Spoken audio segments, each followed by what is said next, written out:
There are a few places on Earth truly unexplored, but they do exist. Surfers hunt out the undiscovered wave, filmmakers seek out the unfilmed, and explorers tackle the unexplored. That's how, after a decade of nomadic wanderings throughout Southeast Asia, surfer cinematographers Ronnie Gorringe and Chris Red Eye Fowler created the Indo Express and became explorers. The 4-month voyage, undertaken with film crew, teams of professional surfers and Indonesian gypsies, was at times a nightmare of organisation, coordination and required inordinate patience. But the years of preparation would be well rewarded with the exploration of some of the most beautiful, unblemished coastlines in the world and the challenge of surfing some magnificent and as yet untried surf breaks discovered en route. The first sail is to the islands of the Lesser Sundas, where a deep strait causes a climatic transition zone from lush tropical to harsh and barren. On Lombok Island, we will discover Desert Reef, so named for its surrounds. Access is limited, and its exact position is a closely guarded secret. First, an overview of the total area undertaken on the voyage.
Leaving the rugged shores of the Lesser Sunders behind, and with dolphin pilots at the bow, an intent crew set off for a tough 18-hour sail across the dreaded Lombok Strait to West Sumbawa. A cluster of small bays there produce a large variety of unique breaks to explore. Getting there is the hardest part.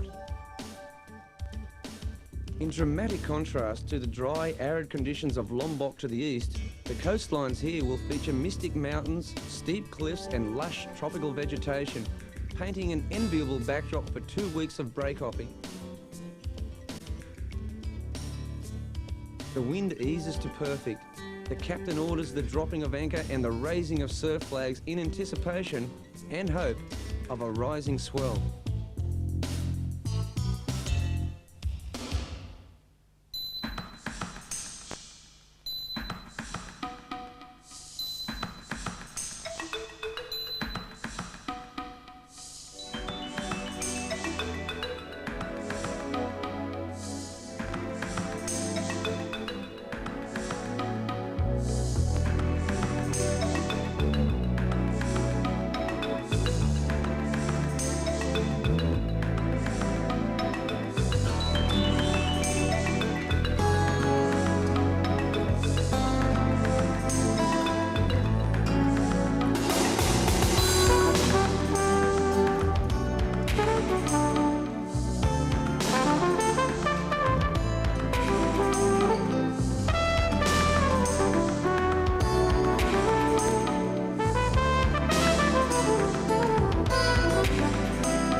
Break hopping brings its own adventures.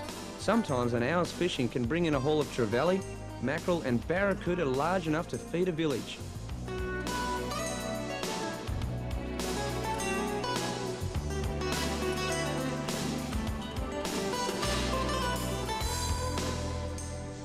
Red-Eye, the sashimi kid, takes angler's honours. Chris seems to have a special affinity to the fish. If they only knew he likes to eat them raw. The rest of the party head ashore to cook up huge fish steaks on the barbie.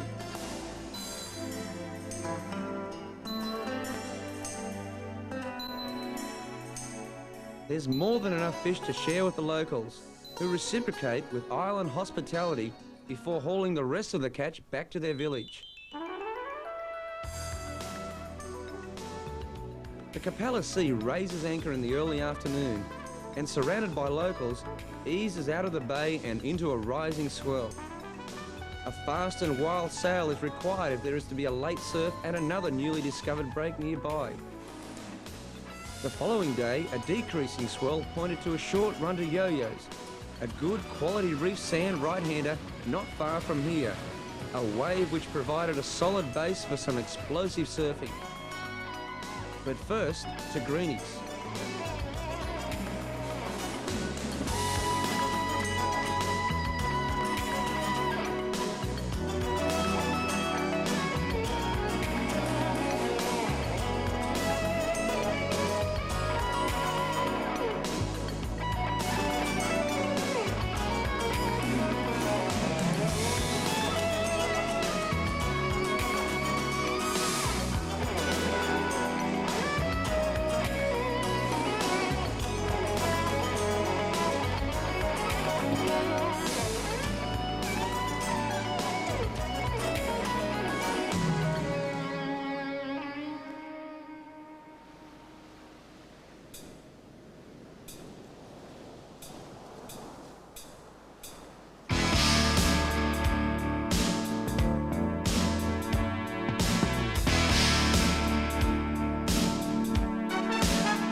With yo-yos having proven playful, yet reliable, the time had come to satisfy the craving for something bigger.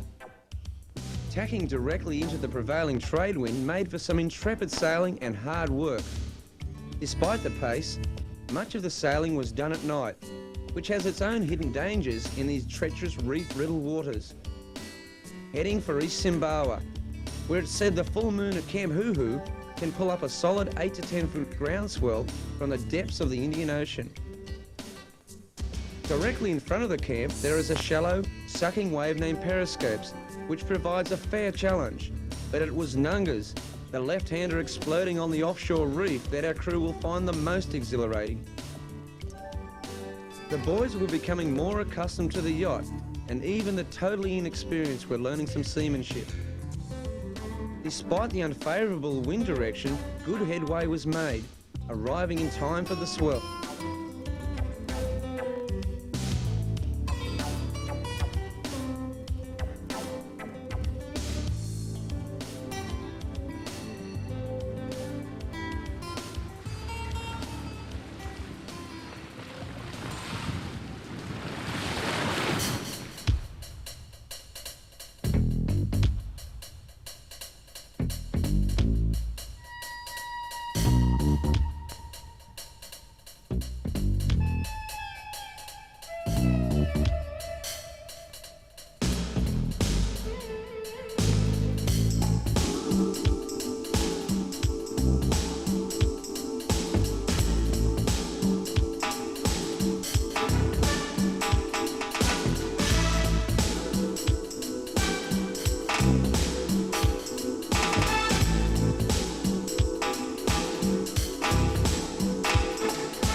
The next leg of our adventure leads east towards Timor, where a search is made high and low for a good break amidst a depressing lull and swell.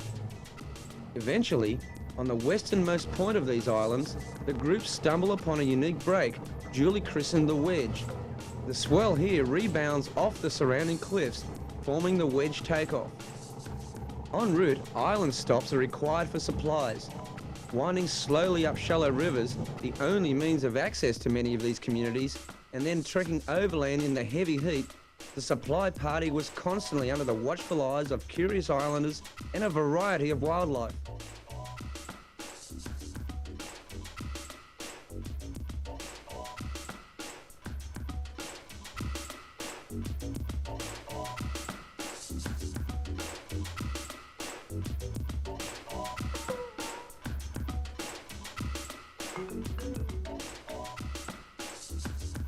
Arriving at one village in search of fresh food, the famished crew come off second best to a clan of Komodo dragons who had devoured everything in sight. Our cameraman was lucky not to become part of the feeding frenzy, as the reptiles eyed the reflecting lens and his freckled flesh.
The Capella Sea has stayed here longer than intended, and not only because of the surf and scenery. The abundance of life and magical underwater landscape beneath the surface have our crew captivated, diving whenever they're not surfing.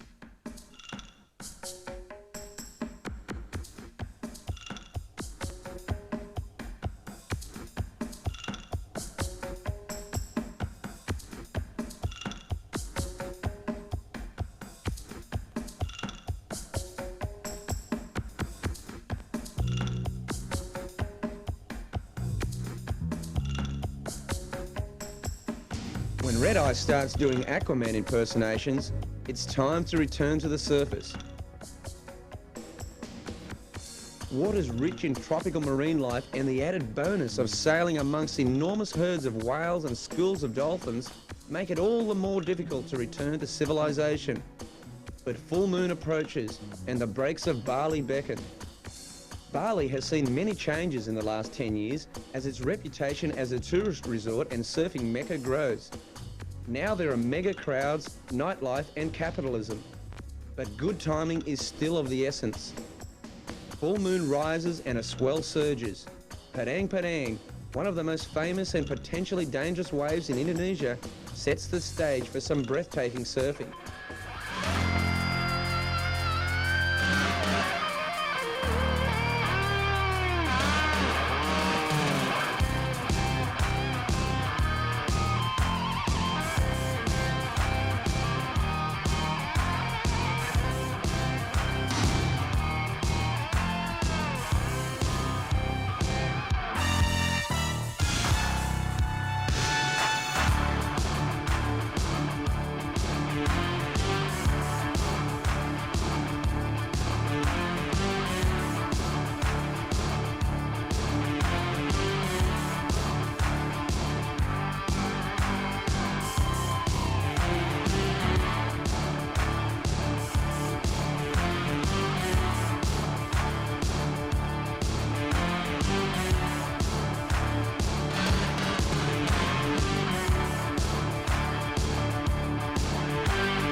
A short stay in Bali and the course is set for Nias, a world-renowned right-hand break off West Sumatra.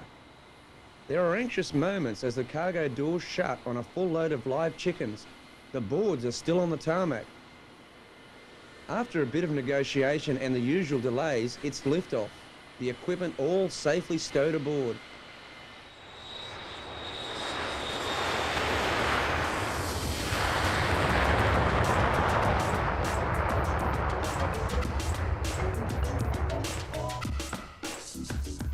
A 3-day slog will be the next hurdle. Ronnie and Red Eye hustle up a Land Rover, rip out the back seats and proceed to overload it.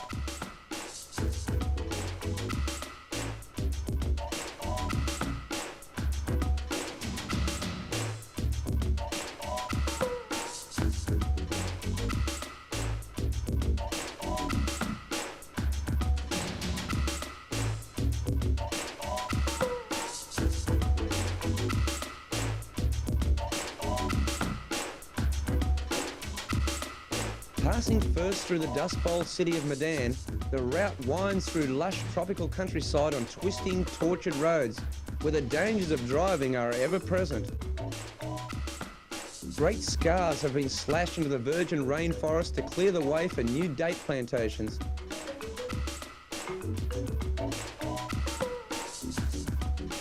The humidity is oppressive. Climbing up through the mountains, glimpses of sunlight illuminate the landscape, steaming in the heat. It's sweltering in the cramped cabin, but the stunning scenery makes it at least bearable.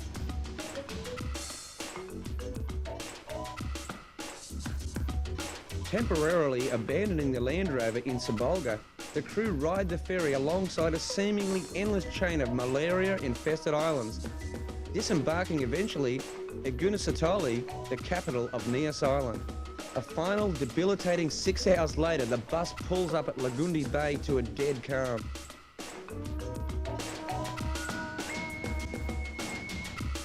But all is soon forgotten when one morning provides a good 6 to 8 foot swell surging out on the ledge directly in front of the huts. With great relief, our disbelieving surfers head for the water.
Once again, the swell of Nias has eased off, so it is back to the road for what was to be the most grueling overland battle of the trip.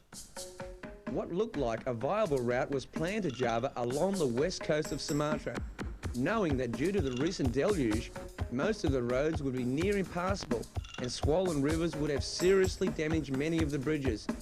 But everyone was eager to make tracks. The locals helped cart a truckload of luggage into town where a North Nias bound bus was waiting. Despite the long waits between swells and the burning after effects of the local cuisine, the crew left Nias feeling keen and content.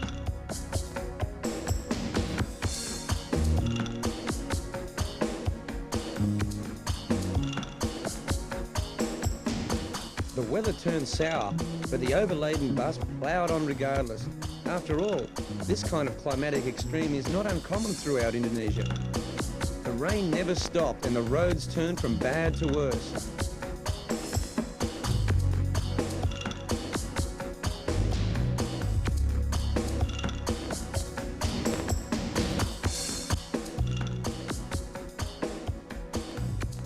Our bus driver soon went from excessively fast to exasperatingly slow. Our trusty navigators were right about the bridges too. Often whole sections had disappeared into the river below. Only fool's courage born of experience kept everyone on board, fording some rivers and braving the bridges on others.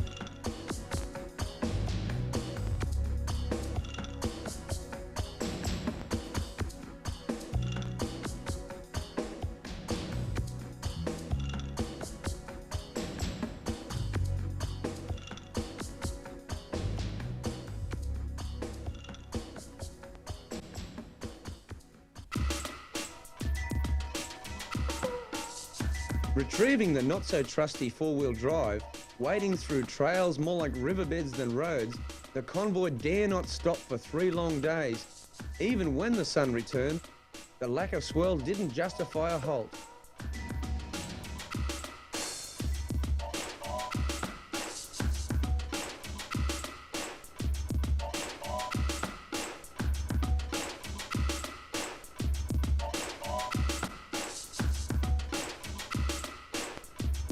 Then a break is discovered just as a break is needed.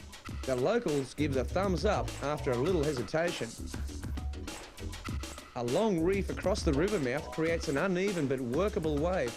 Not classic, but a lot of fun away from the crowds of Nias. After a tiring trek, it takes little encouragement from the village kids to get back in the water.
Leaving West Java to sail out of the sheltered bay into a strong trade wind. The destination, One Tree Point, an outstanding left handbrake pitching on the edge of a dry reef. Here would be discovered some of the largest and most intense barrels yet encountered. The heavy sail to get there is not the only crowd deterrent. All our participating surfers hit the shallow ledge at some stage. With its isolation, inaccessibility and intoxicating tubes, sails were set for the perfect wave.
Already too much time had passed and it was back to the boat and testing trade wind sailing conditions.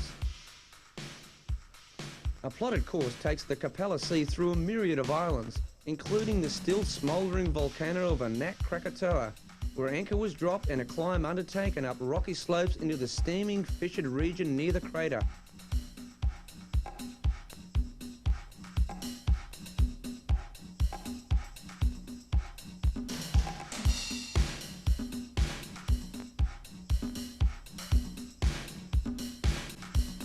Other islands provide a glimpse of the traditions and incredible variety of cultures existing throughout Indonesia. The alien surfers were easily accepted by the indigenous people, their friendliness and hospitality allowing a true experience of their way of life. The crew feasted and danced in the company of their hosts. Nowhere is the cultural conflict between traditional and Western society as obvious as on the return to Bali, where the boys were once again tourists alongside thousands of other invaders. The bustling beach of Kuta is almost unnerving after the peace and exhilaration experienced in the more remote islands. Although in Bali the pace is more hectic, there are rewards, not least of them being good surf. One can always count on a wave at Uluwatu on return to the jewel of Indonesia.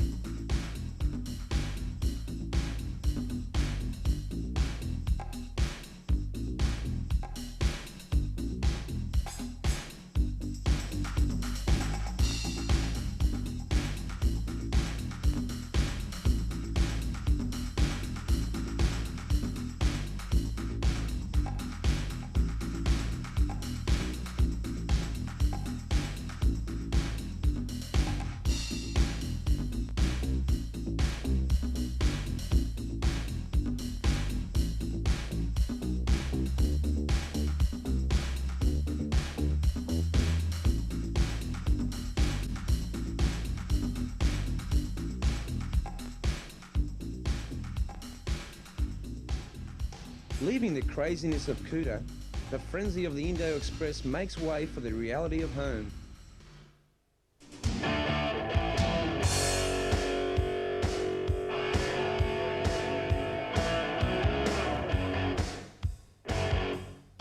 For all those who have been aboard, the experience remains unforgettable.